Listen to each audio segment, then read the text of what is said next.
Basta ja datats de la llengua. El coneixement del català, llengua pròpia de les Illes Balears, només es pot garantir a través de la immersió lingüística i la seva consideració com a llengua vehicular.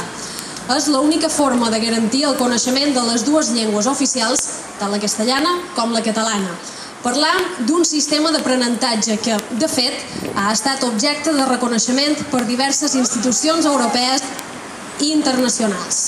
L'ensenyament en català ha de ser un dels papers actius per aconseguir una societat cohesionada, on no hi hagi separació d'alumnat per centres o per raó de llengua, ni cap altre tipus de discriminació.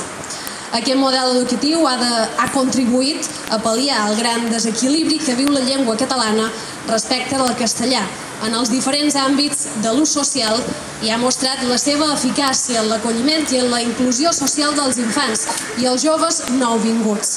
En definitiva, ha potenciat la cohesió dels nostres pobles i ciutats.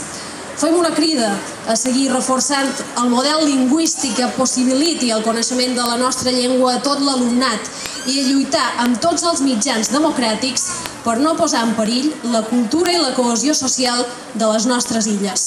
Animant les persones, les entitats i tota la comunitat educativa a comprometre's d'una manera activa en el suport d'una escola que no separi infants i joves per raó de la seva llengua d'origen i que ajudi a construir una societat més cohesionada sense cap tipus de discriminació, sense segregació lingüística.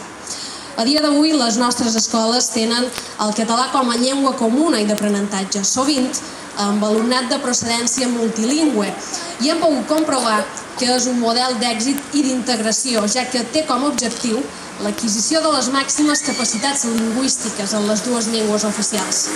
Reclamam al govern de les Illes Balears que no es faci cap pas enrere, i per això deim basta. Fem una crida a la comunitat educativa i a tota la societat a mantenir i a millorar, en allò que calgui, el llegat pedagògic de la qualitat i d'identificació amb el país i de convivència que hem construït al voltant de cada un dels nostres centres educatius. Cal que el govern prengui mostra dels milers de famílies catalanoparlants, castellanoparlants i de desenes de pares diferents que, en un percentatge del 93%, han decidit triar l'escolarització en català, defugint de disputes lingüístiques creades interessadament i triant pel bé dels seus fills i filles. És millor aprendre dues llengües que una. Han triat que en José, na Joana, en Said, en Nahuel i na Patrícia coneguin la llengua pròpia del lloc on viuen.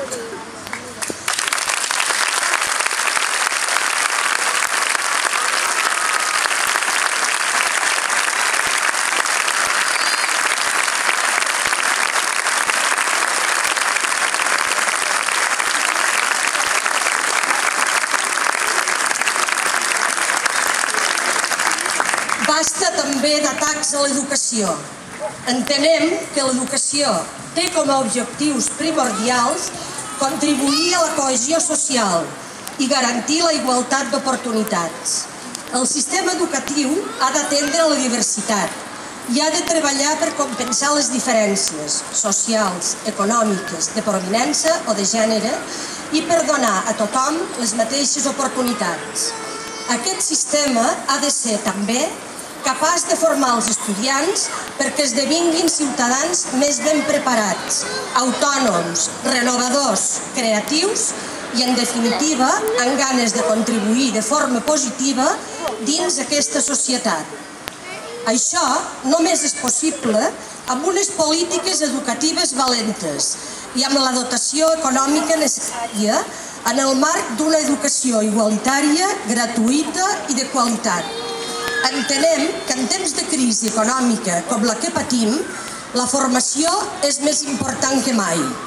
Les empreses mallorquines necessiten treballadors ben formats en tots els nivells, persones qualificades que les ajudin a ser competitives amb la resta d'Europa i d'aquesta manera començar a sortir de la crisi que ens enfonsa. Lluny d'això, l'estat espanyol és a la cua de la inversió en educació dins el context europeu i les Illes Balears encapçalen la llista de les comunitats de l'Estat amb més abandonament escolar i amb un índex de fracàs escolar més alt. I tot i així, Els nostres governants han optat per retallar encara més la inversió en educació. És per avançar cap a una educació de qualitat que exigim al govern de les Illes Balears que aturi totes les retallades que s'han fet fins ara i totes les que tenen projectades en tots els àmbits que afecten el sistema educatiu, despeses de funcionament, infraestructures, personal docent i no docent, programes de reutilització de llibres, etc. Que augmenti la inversió en educació pública, amb l'objectiu d'arribar al 7% del PIB, tal com recomanen els organismes internacionals, ajustant les inversions i els recursos destinats als centres públics a les necessitats socials i educatives concretes.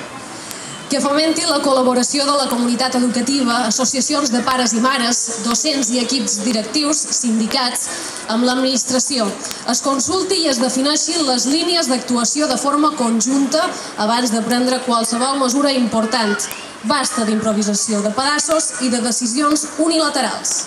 Que posi en funcionament i o recuperi iniciatives públiques de reforç a l'alumnat i a l'atenció a la diversitat, tant en horari lectiu com no lectiu, programes de suport a la immersió lingüística, programes èxit, PROA, etc.